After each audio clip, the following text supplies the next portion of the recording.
कल फिर हमने देखा कि राष्ट्रपति ट्रंप सऊदी अरब की यात्रा पे गए और वहां पे एक बार और उन्होंने बड़े स्पष्ट रूप से कहा कि भारत और पाकिस्तान के बीच जो युद्ध विराम कराया गया वो उनके द्वारा कराया गया और जो शर्त रखी थी उसमें व्यापार की मात्रा बढ़ाने के लिए उन्होंने प्रस्ताव रखा, जिस पर भारत और पाकिस्तान दोनों सहमत हो गए।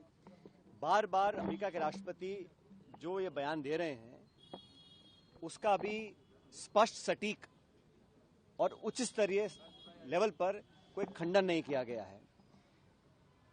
एक बात और हमने देखी कि जितनी बार भी सोशल मीडिया पर राष्ट्रपति ट्रंप ने अपना पक्ष रखा है इस पूरे मुद्दे को लेकर, उन्होंने एक बार भी आतंकवादी शब्द का इस्तेमाल नहीं किया, उन्होंने टेररिज्म का इस्तेमाल नहीं किया, उन्होंने कहीं भी पाकिस्तान द्वारा दशकों से नामी गिरामी विश्व प्रसिद्ध आतंकवादियों को जो पनाह दी है और जो भारत में लगातार मुंबई से लेकर पुलवामा और पहलगाम में जो आतंकवादी हमले हुए हैं उस पर पाकिस्तान का जो प्रूवन ट्रैक रिकॉर्ड है उस पर एक शब्द नहीं कहा। और आश्चर्यजनक बात यह है, मोस्ट सरप्राइजिंगली, वो कश्मीर को बीच में लेकर आ गए। हमारे 26 निहत्थे सैलानियों को मौत की घाट उतारा गया, भारत पर आक्रमण बोला गया। बजाय इसके कि उसकी चर्चा वो करें, उन्होंने बेवजह कश्मीर मसले को हवा देने का काम किया। जो मसला बहुत पहले सेटल हो चुका, कश्मीर का मुद्दा द्विपक्षीय है, उसका अंतर्राष्ट्रीयकरण करना ये पाकिस्तान चाहता है। लेकिन हमने स्पष्ट कह रखा है और आप सबको याद होगा 1994 में कांग्रेस की सरकार में संसद में सर्वसम्मति से एक प्रस्ताव पारित हुआ था कि पाक अधिकृत कश्मीर वो भारत का अभिन्न हिस्सा है। आज भी जम्मू कश्मीर की विधानसभा में पीओके की जो विधानसभाएं जो खाली हैं वो सीटें आज भी खाली पड़ी हैं। और 1994 में जो हमने प्रण लिया था, भारत ने लिया था, किसी एक दल ने नहीं लिया था, संसद ने लिया था। आज समय आ गया कि एक बार दोबारा विशेष सत्र बुलाया जाए, जो कुछ अब तक घटा उस पर एक चर्चा हो। और मैं तो मानता हूं कि 1994 का जो प्रस्ताव था कि पीओके को हमें वापस लेना है, उसको दोबारा पारित किया जाए, क्योंकि लगातार ऐसी संभावनाएं बढ़ रही हैं कि कश्मीर को इंटरनेशनलाइज किया जा रहा है। और ये अमेरिका बोल रहा है कि हिंदुस्तान पाकिस्तान की कहीं हम एक न्यूट्रल साइड में मीटिंग करवाएंगे, तो ये मीडिएशन, थर्ड पार्टी इन्वॉल्वमेंट, ये भारत की दशकों पुरानी जो स्टेटेड पॉलिसी है उसके विपरीत जाता है। इसलिए 1994 के जो हमने प्रस्ताव पारित किया था उसको दोबारा पारित करने का समय आ गया, ताकि पूरा विश्व देख सके कि पीओके के मुद्दे पर, आतंकवाद के मुद्दे पर, आतंकवाद को जड़ से खत्म करने के मुद्दे पर पूरा भारत एक है। वर्तमान सरकार को अप्रत्याशित समर्थन कांग्रेस ने दिया, विपक्ष ने दिया, और 140 करोड़ लोग आतंकवाद को जड़ से खत्म करने के लिए संकल्पित हैं।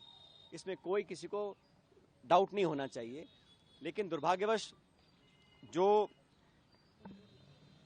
घटनाक्रम हुआ उससे बहुत सवाल उठ रहे हैं। और जिन 4 आतंकवादियों को इंडियन एजेंसीज ने आइडेंटिफाई किया है, जो मैंने देखा मीडिया में, उनका क्या अभी स्टेटस है, उनमें से कितनों को हमने न्यूट्रलाइज किया है और कितनों को हम पकड़ पाए हैं, इस पर भी सरकार को बात रखनी चाहिए। आतंकवाद के खिलाफ भारत की सेनाओं के शौर्य के प्रति हम सबका एक मत है। और मैं समझता हूं जो स्ट्राइक हम लोगों ने किया बड़ी केयरफुली किया, उसमें कोई सिविलियन कैजुअलिटी का टारगेट नहीं था, कोई मिलिट्री इंफ्रास्ट्रक्चर का टारगेट नहीं था। जो पहला स्ट्राइक हुआ 9 जगहों पर, वो बहुत प्रिसाइज था और ये दिखाता है कि भारत की सेना दुनिया में सर्वोच्च सेना है। Indian army is the most professional army. और हमारे जो एयर स्ट्राइक रहा, स्पेसिफिक टारगेट था, प्रिसिजन बॉम्बिंग थे, उसका मैं समझता हूँ सबने स्वागत किया है। लेकिन उसके बाद अचानक जो युद्ध विराम की घटना की घोषणा अमेरिका के राष्ट्रपति कर रहे हैं वो अप्रत्याशित है, आज तक कभी नहीं हुआ। और प्रधानमंत्री जी ने स्टेटमेंट दिया, अच्छी बातें बोली और मैं उम्मीद करता हूं कि सारी बातें सच हों, लेकिन उन्होंने अभी तक इस पर स्पष्टीकरण नहीं दिया कि जो सीज फायर हुआ वो इंक्रीज ट्रेड वॉल्यूम्स के को दिखाकर किया गया, कश्मीर में मध्यस्थता को स्वीकार कर किया गया। ये ठीक है, विदेश मंत्रालय के प्रवक्ता बोल रहे हैं कि हमारी पॉलिसी में कोई चेंज नहीं है, लेकिन जो परसेप्शन दुनिया में बना है उसका भी हम लोगों को ध्यान रखना पड़ेगा। और हमेशा से पिछले 25 सालों में इंडिया की तुलना, भारत की तुलना चीन से हो रही थी और होनी भी चाहिए।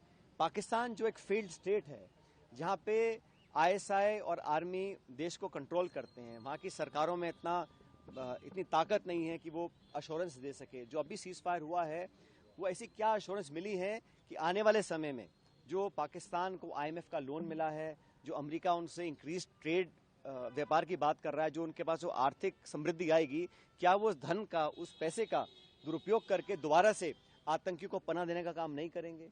क्या जो बंकर, जो इंफ्रास्ट्रक्चर उन्होंने बनाए, ट्रेनिंग कैंप्स बनाए हुए हैं, जो हमने ध्वस्त किए हैं, क्या दोबारा वो नहीं पनपेंगे? ऐसी क्या अश्योरेंस हमको मिली है सीज फायर के माध्यम से? इस बात पे हम लोगों को स्पष्टीकरण मेरे को लगता है सरकार को देना चाहिए।